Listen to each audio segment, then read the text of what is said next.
అందుకే యేసుప్రభు కూడా ఒక మాట అన్నాడు, ఒక మంచి మాట చూడండి. మార్కు సువార్త 8:35 తన ప్రాణమును రక్షించుకొని గోరువాడు దానిని పోగొట్టుకొను. చూసావా,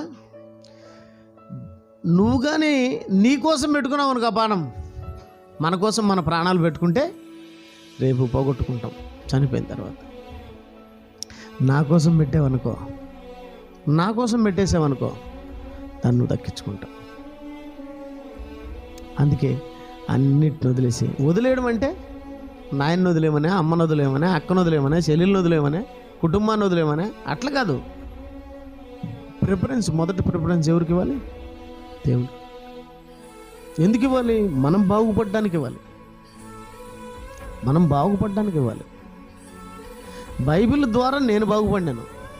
బైబిల్ ద్వారా షడ్రక్ రాజు అనేవాడు అన్నీ వదిలేసి, అంటే పాపాలన్నిటిని వదిలేసి పరిశుద్ధంగా బ్రతకడానికి, నేను మారు మనసు పొంది మనసు మార్చుకొని మంచిగా జీవించడానికి నాకు ఉపయోగపడినటువంటి గ్రంథం భూమి మీద ఏదైనా ఉందంటే అది ఒకే ఒక బైబిల్.